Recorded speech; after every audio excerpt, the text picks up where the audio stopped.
इस संसार में किसी का कुछ नहीं है, कुछ भी अपना नहीं होता।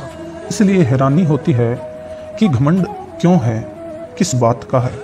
कुछ रुपए दान करने वाला यदि यह कहे कि उसने दान किया है तो उससे बड़ा मूर्ख और कोई नहीं हो सकता। जो हर महीने लाखों का दान करे लेकिन उसका जिक्र तक नहीं करते, न करने देते। वास्तव में जरूरतमंद और पीड़ित की सहायता ही दान होता है, पुण्य होता है। ऐसे व्यक्ति पर सरस्वती की सदा ही कृपा बनी रहती है। पर क्या किया जाए, देवताओं तक को भी अभिमान हो जाता है।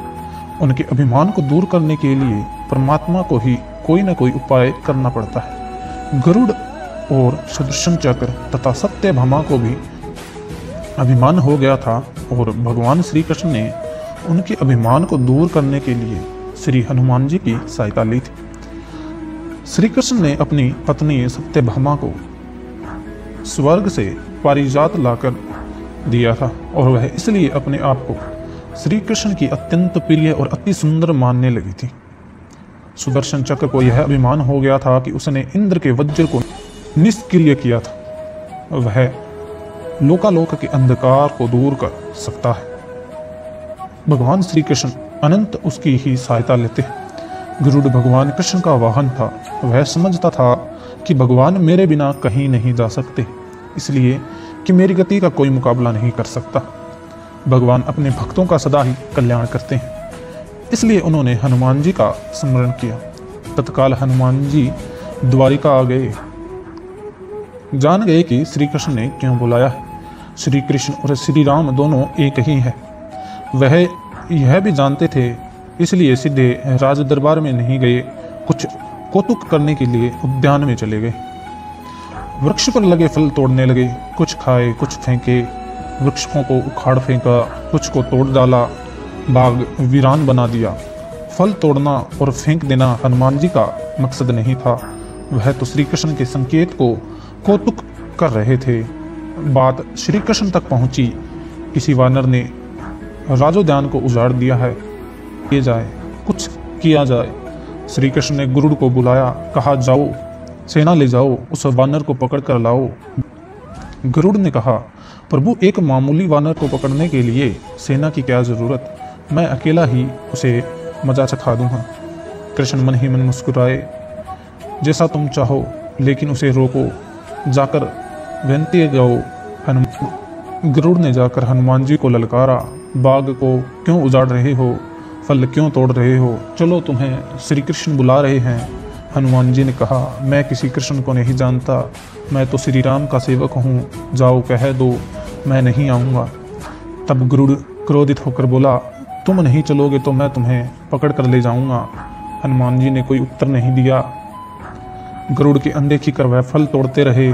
गरुड़ को समझाया भी, वानर का काम फल तोड़ना और फेंकना है, मैं अपने स्वभाव के अनुसार ही कर रहा हूँ, मेरे काम में दखल ना दो। क्यों झगड़ा मोल लेते हो, जाओ मुझे आराम से फल खाने दो। गरुड़ जी फिर भी नहीं माने। तब हनुमान जी ने अपनी पूंछ बढ़ाई और गरुड़ जी को दबोच लिया। उसका घमंड दूर करने के लिए कभी पूंछ को ढीला कर दिया।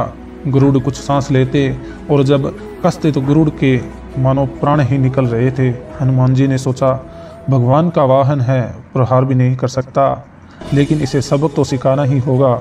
पूंछ को एक झटका दिया और गरुड़ को दूर समुद्र में फेंक दिया। बड़ी मुश्किल से वह गरुड़ दरबार में पहुंचा।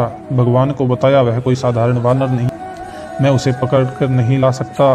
भगवान मुस्कुराए, सोचा गरुड़ का घमंड तो दूर हो गया, लेकिन अभी इसके वेग के घमंड को चूर करना है। श्री कृष्ण ने कहा, गरुड़ हनुमान श्री राम जी का भक्त है, इसलिए नहीं आया। यदि तुम कहो कि श्री राम जी ने बुलाया है तो फौरन भागे चले आते। हनुमान जी अब मल्य पर्वत पर चले गए। तुम तेजी से जाओ और उससे कहो, श्री राम जी ने उन्हें बुलाया है, तुम तेज उड़ सकते हो, तुम्हारी गति बहुत है, उसे साथ ले आना। गरुड़ तेज वेग से उड़े, मल्य पर्वत पर जा पहुँचे। हनुमान जी से क्षमा मांगी, कहा कि श्री राम जी आपको याद कर रहे हैं, अभी आप आओ मेरे साथ, मैं तुम्हें अपनी पीठ पर बैठाकर मिनटों में द्वारिका ले जाऊंगा। तुम खुद चले जाओगे तो देर हो जाएगी। मेरी गति बहुत तेज है, तुम मुकाबला नहीं कर सकते। हनुमान जी मुस्कुराए, भगवान की लीला समझ गए।